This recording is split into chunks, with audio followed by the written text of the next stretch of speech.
આખો દેશભક્તિના રંગમાં રંગાઈ ગયો છે, તો પાટણની અંદર મુસ્લિમ સમાજ પણ દેશભક્તિના રંગમાં રંગાઈ ગયો છે। એમને પણ યાત્રા નીકાળી હતી, દેશભક્તિના રંગમાં રંગાઈ ગયા હતા। જી હા, આપ જે દ્રશ્યો જોઈ રહ્યા છો એ પાટણના જે છે, જ્યાં પાટણની અંદર તમામ હિન્દુ મુસ્લિમ તમામ જે લોકો જે છે એક સાથે આવ્યા અને દેશમાં સુખ શાંતિ અને ભાઈચારાનો સંદેશ પણ આપ્યો છે। તિરંગા યાત્રામાં પાટણના ધારાસભ્ય કિરીટ પટેલ તેમજ પાટણ પાલિકા પ્રમુખ હિરલબેન પરમાર દ્વારા પ્રસ્થાન પણ કરાવ્યું। યાત્રામાં મુસ્લિમ સમાજના આગેવાનો સહિત નાના ભૂલકાઓ વૃદ્ધ લોકો પણ દેશનો તિરંગો લઈ દેશપ્રેમ વ્યક્ત કરતા જોવા મળ્યા છે।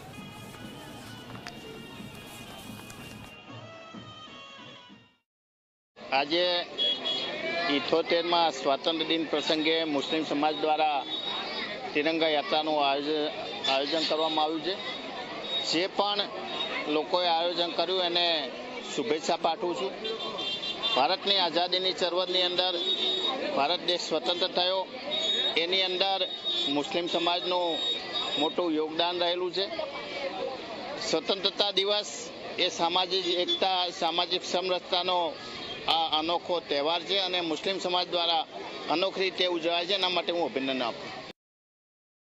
પાટણ શહેર મુસ્લિમ સમાજ તરફથી આ કાર્યક્રમનું ત્રીજા વર્ષથી છે, આ 2 વર્ષથી કર્યું, આ ત્રીજા વર્ષનું આયોજન છે।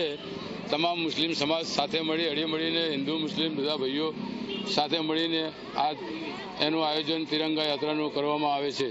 આ મુસ્લિમ સમાજનું આઝાદી પૂર્વનું જે ઉત્સાહ અને મુસ્લિમ સમાજને જે ગર્વ છે, અમને આના માટે તિરંગા યાત્રાનું અમે આ દર વર્ષે રેલીનું આયોજન કરીએ છીએ।